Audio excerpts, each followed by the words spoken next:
This is CC from Dealer Union. It's Kay, and we're on Talking About Rock and Dealer Union. This is Brice, and yeah, you're watching Talking About Rock.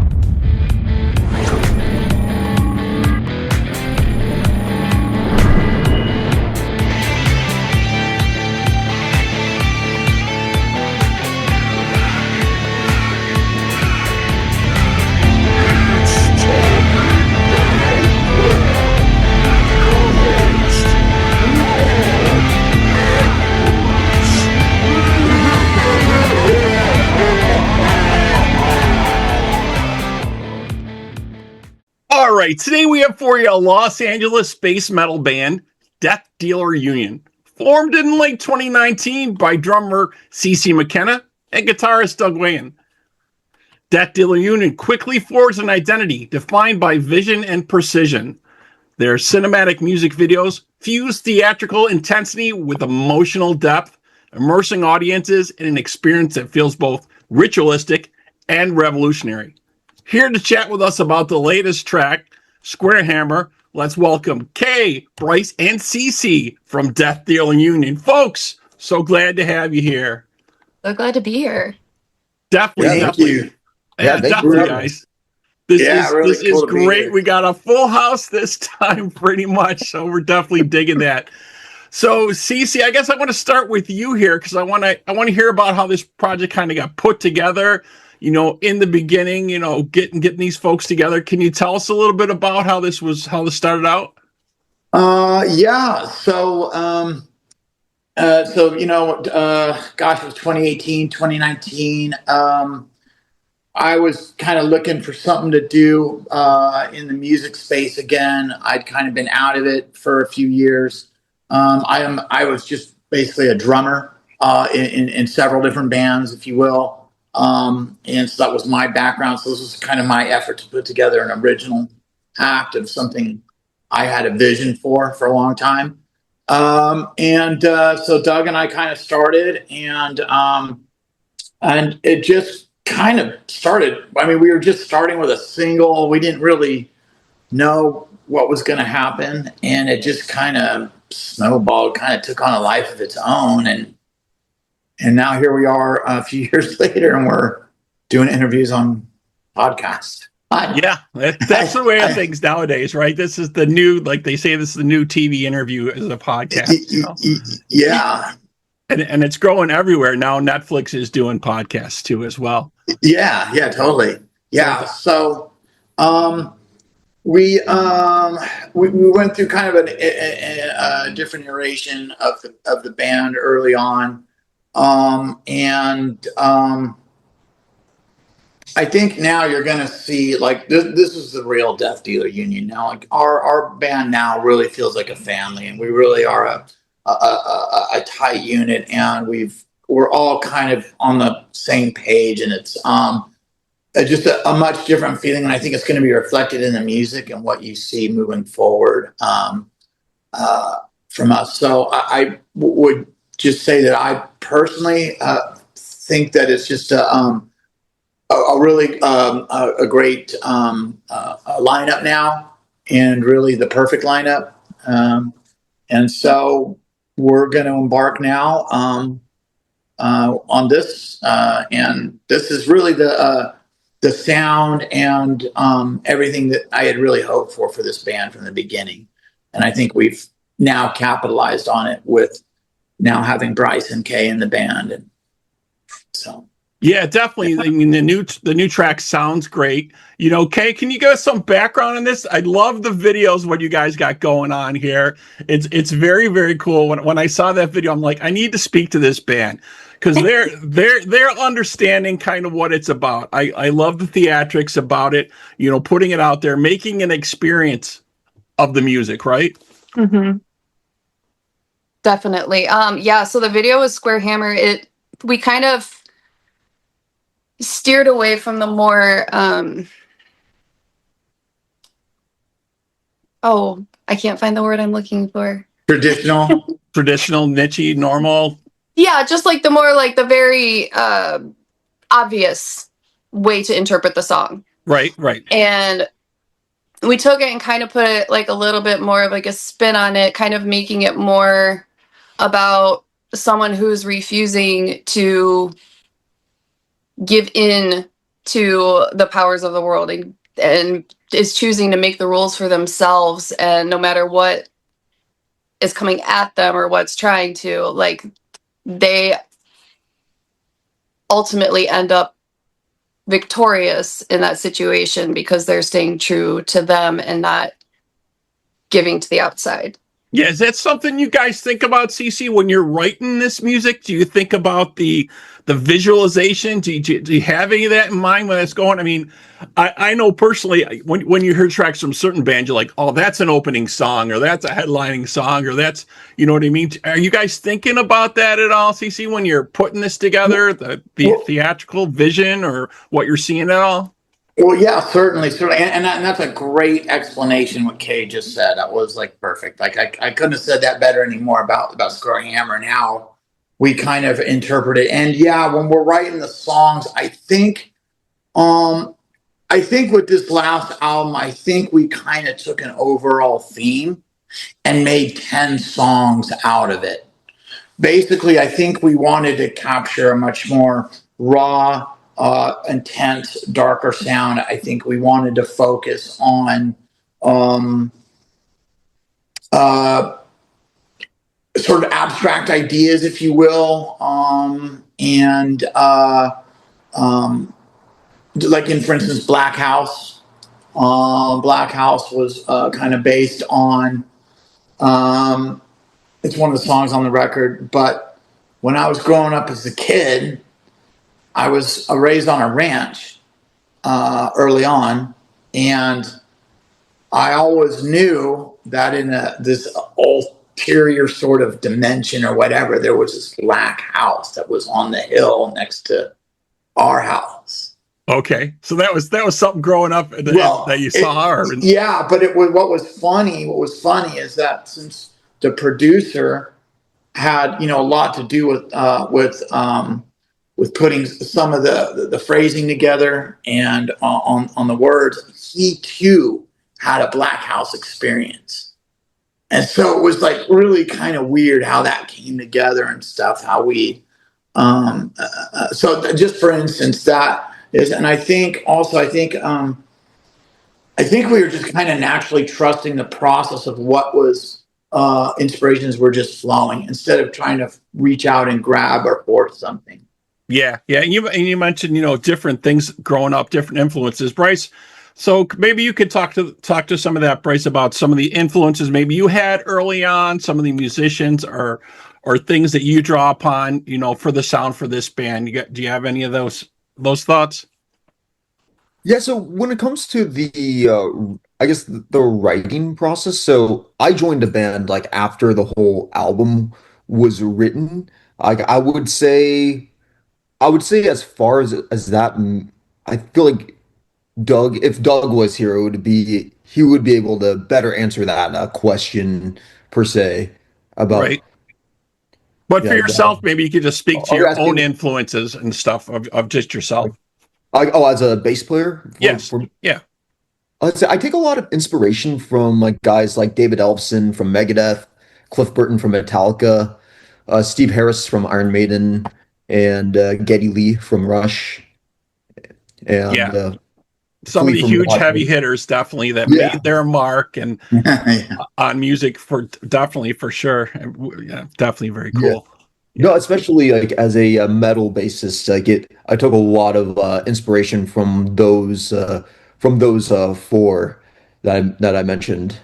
Yeah, definitely. So, Kay, back to you. So we've seen a lot of female-fronted metal bands nowadays, which I think is great, which I think is amazing. I love it. That we're seeing that more and more. One thing that always comes to mind for me is obviously when Lizzie Hale was fronting Skid Row for a little while. I don't think anybody was prepared for that. I thought it was great. I know it still seems to be a challenge sometimes for women in this space. Have you gotten any of that type of feedback over the years? I'm not sure how long you've been doing this. You know what I mean? Has it turned more into a positive thing? I think it has, but I always like to ask. Well, for me personally, this is my first band that I've been in actually. I'm just from a small town in Illinois. My background is more of like community theater and like things of that nature. But I've always loved heavy music and I've always been influenced by heavy music. I just didn't think that was like a path for me until I joined this band. And then I was like, oh, this is wonderful and perfect. And I am right where I need to be. And I'm so happy. So was singing still one of your passions, growing up? You just never thought you would go into the metal space? You're like, oh, now what am I doing now? Right.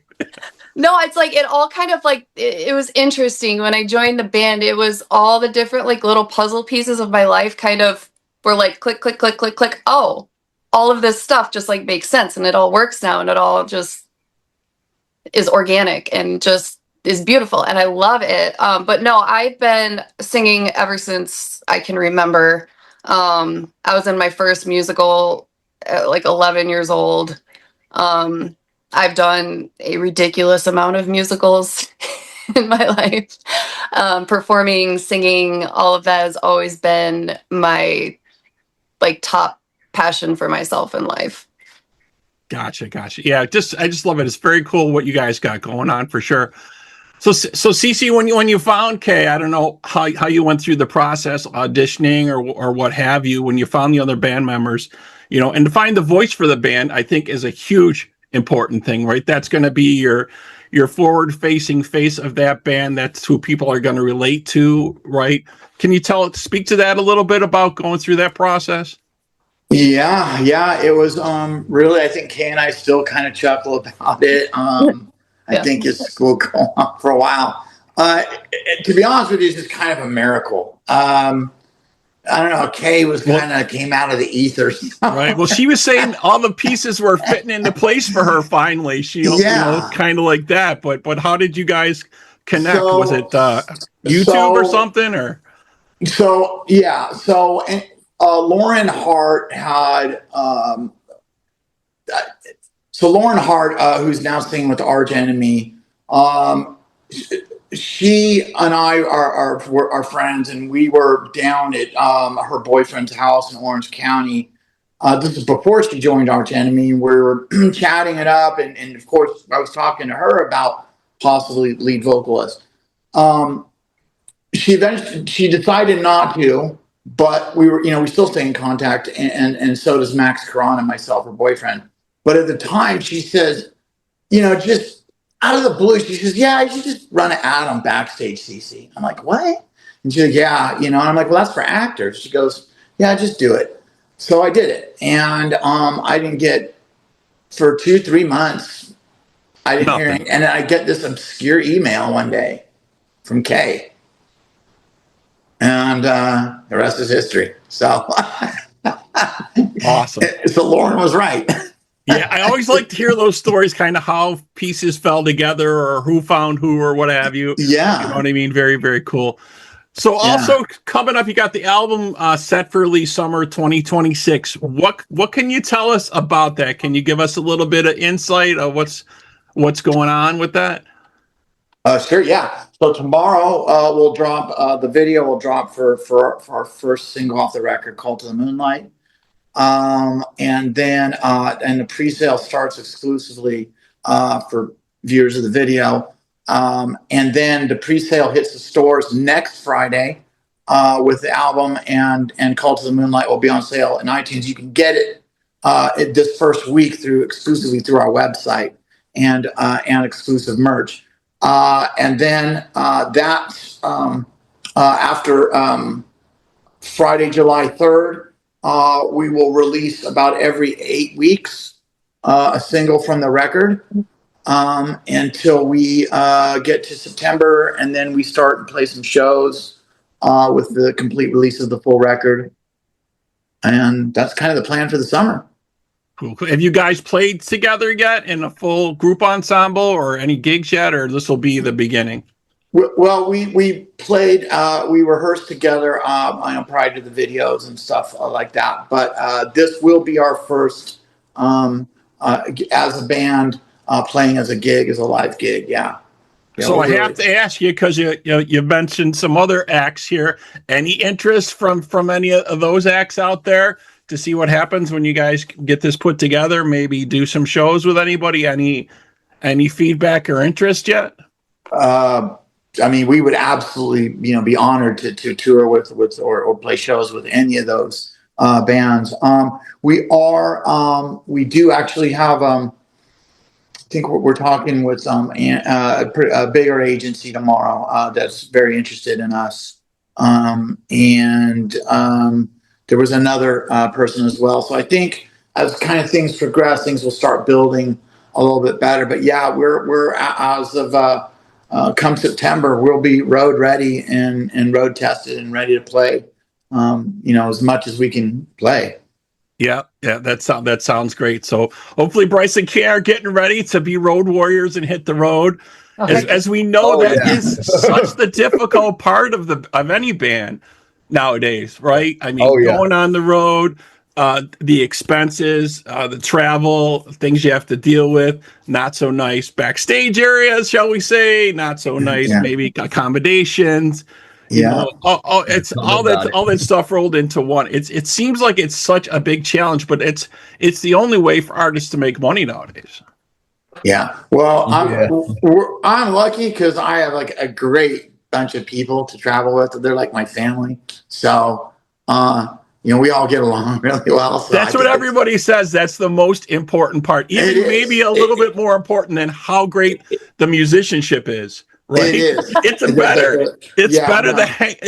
I ask so many musicians, I'm like, what's on your list to find someone? And always like in the top 3, the hang. If they're not a good hang and they're not cool to hang out with, I don't care if they're a great artist or not. Exactly. If they're a jerk. How good you are. Right. It always seemed to come down to that. So very, very cool. So next question I always like to ask folks here, obviously with the big rise of AI going on in music, in every facet of our lives really kind of seeping into that. But lately we're seeing it more and more in the music space, more and more in the creative arts space. So I wanted to get each of your thoughts on that. We'll start with Kay, maybe just go down the line. What you've seen about it and what your thoughts are on it, where it's going. Because I mean, we're seeing like fake artists like generated. They'll put music art, and it's not even a real artist, right? They'll do things like that. Or I've even seen real artists where they make fake music and they post it under a real profile on a streaming service. And I asked the artist, I'm like, oh, that was a great song. That's like, that's not a real song. We didn't do that. So much weird stuff. What's your feedback on that, Kay? I personally cannot stand AI. I don't like it. I think it has no space in the creative industry too much. I think it has its functions and its uses, but things like that and people using it for, like there was the one where they made like all the fake songs and put them under a bunch of fake artists and then made bots listen to them, and the guy like profited a ridiculous amount of money. Right. I had one artist on and he's like, oh, my friend came up to me and he showed me this new app and he wrote a sentence in it and he told me he wrote a song. I'm like, well, you really didn't write a song. You wrote a prompt. Yeah, you wrote a prompt and it kind of wrote a song, kind of, but but he was trying to explain that to his friend and they just didn't get it. But it just really scares me how that's going with the younger audiences. Brice, something maybe you to speak to, with the younger people, being more accepting of technology, right? New technology that's coming up, what's your take on that? Yeah, so I have very mixed feelings about it. I think it can be a good tool, like if you're using it to create a rough draft of for example, if you're speaking, when it comes to like album artwork, like if you want to get like a rough draft of your idea, I think it's a good way to kind of create a guideline off of what you're looking for. And even same with when you're with songwriting. However, my main criticism with it is like if you're using it to if you're using it to, like, as like your main like a final product that you're gonna use to like market if you're gonna create a song entirely just off of AI alone and like no like real instrumentation, then that's where I'm not a fan of, because in the sense where AI taking over music, I guess bands or musicians, like that's the part I'm not a fan of. Like, Yeah, and that's like what we're afraid of. I think when I speak to a lot of other artists, they're pretty much all in agreement. You know, if they're creating this artificial music, they're missing the boat, because the real thing about music is the emotional connection, right? Yes. That you bring exactly. to the audience, and the audience reflects that back to you when they like their song. You know, they're singing those lyrics. There's no other thing like that when they're singing your song back to you, right? That's just the great emotional connection that all bands want to see, right? And Oh yeah. you can't get that from AI. So CC, we'll bring this to you, and you're not only a musician, you're a producer and an actor. So maybe you could put on a couple hats here and kind of give us some feedback on that. I'm sure you see it in the other side of the industry as well. You know, obviously there was a lot that went into this, you know, a couple years back when there was a lot of strikes for the actors, and they want to make sure their digital rights were secured. You know what I mean? Do we maybe Yeah. need to do this for musicians too? That's another thing. Yeah. So just to clarify, I'm not really a producer. I am an actor. That is true. I've done some producing, but I'm not like as good as, like, say, Max, who produced our record. As an actor, yeah, actually, because I'm in the union, so I'm in the Screen Actors Guild, and we actually did have this big vote on it a couple years ago. It was like a whole thing. You know, I'm kind of like with Brice and Kay. You know, I think when it's used and applied in the correct, responsible way, I think it can be a useful tool. But I think for musicians or others to use it in the place of talent, and for it to simply just be used to make money, I think is horrid. And just, you know, like the guy who, made a fake song and had bots listen to it. It just ruins it for a lot of other people. And as he said, it's the real musicians and that real connection. That is what is so special. And that's why I play music. It just seems like, I know at some point they're going to be cutting the artist out of it even more. I mean, they did that when they brought the songs to streaming. Right now, it's on a sliding scale. Now you guys are making like pennies on the dollar when you get streams, and it just seems to get tougher and tougher with that. Yeah, it has, and it's a different road. Definitely now a different business model, and I think fortunately we're in a decent spot as a band, business wise, moving forward, because we did decide to go out on our own independent label, and so I'm already finding a lot of great things about that. Right. You know, like, wow. So. Yeah, I mean, you don't need the big label like you used to need back in the day. You used to need them for distribution. You would need them for tour support, all the things that they don't do now anyways, if you're on a That's label. right. Anyway. And we were on a label, and I can and it was great at the time and all that, but I'm glad to be that we're on an independent label now. Yeah, definitely seems to be the space to go. So I want to go on real quick. We'll get finished up here, but I wanted to get your take on what was your influential album growing up or band? Was there one that you kind of focused on to say, that was my first album. I really enjoyed that. That kind of really set the tone and style for music, that I liked. We'll start with you, Kay. Is there an album or a band that really, really spoke to you, was influential for you? Maybe you still listen to it today. Actually, I do. I still do some of the songs when I do karaoke. Right. No, mine was No Doubt's Tragic Kingdom. She was the first female that I listened to that like pushed the limits, and it wasn't just the pretty singing. Like, it was more gritty. It was more kind of like, and something about that album hit me like no other album had yet. I was obsessed. I still love it. I mean, I have the vinyl now, so it's like it was definitely my most probably influential album that I've listened to. Yeah, definitely great performer. Definitely very cool. Brice, your take. What do you have an influential band or album or something that really spoke to you, or maybe you still listen to a lot? I would say the band Avenged Sevenfold. So that one, I would say that was, I think, one of the main bands that got me into metal. So like when so I think around the age of 10 or 11, so like I was playing like when I was really into that one video game Rock Band. Right.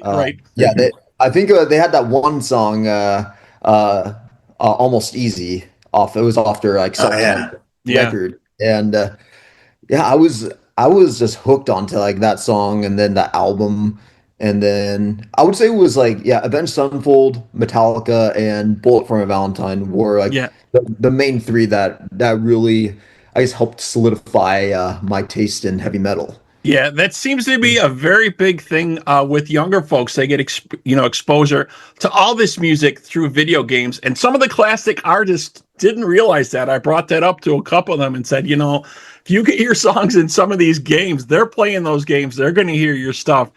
Same way with my son. That's how he got exposure to a lot of stuff. So CC, let's go to you. Can you give us something that was influential for you, a band or an album or something that really kind of set the tone? Maybe you still listen to, or maybe you still look to for influence. Yeah, I was just thinking, about like about that, and I was thinking, about my Ozzy Osbourne's "Diary of a Madman" album. I think that really Ozzy for me was, like I really loved Ozzy's voice, and I loved unique solo stuff, and I just. I was a little kid when that record came out, and I just thought it was something else. And then I think Sepultura, Metallica is like Master of Puppets. Yeah, was huge. Yeah, and great tour, great album. Yeah, Sepultura's Beneath the Remains, and then I was just like, wow, man, that's like the speed metal that's the shit right there. Right. And then I don't know. And then but I was also listening to like Blue Oyster Cult and like whatever Heart was putting out at the time too, because I liked traditional melodic rock. Like I always thought like Pat Benatar was really good. Yeah, band, she crushed it when she first came out with her stuff. Oh my god! I mean, that's no auto. There's no auto tune there. That's right. That's all her pipes. 8-octave voice range, Pat Benatar. 8 octaves. Yeah, it's crazy. So I don't know. I guess I was just kind of all over, but I think for metal, solidifying me was like Ozzy, and then Metallica's Master of Puppets, Sepultura's Beneath the Remains. Yeah, I think there was like a whole. Yeah, I'd have to say, and those are the three that come to mind for me. There's probably other ones. Yeah, definitely some great stuff. I definitely agree with you. New metal too was really like, I really liked A7X too. The Rev was the drummer that was just, I was like blown away by that guy. Excellent.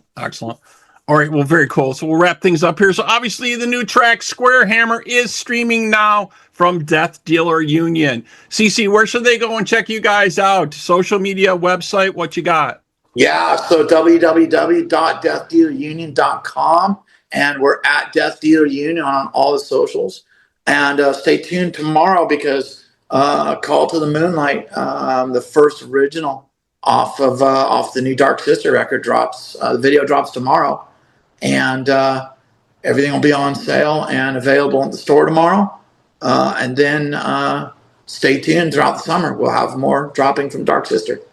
Definitely. Well, we look for those dates coming up when you guys get together. And you folks out there can check out the link to the video for Square Hammer in our Hall of Video at talkingboutrock.com. All right. So this wraps up this episode. Thank you to my guests today from Death Dealer Union and to our audience. We hope you're doing your part by keeping the torch alive and supporting live music wherever you are. Folks, again, thank you so much.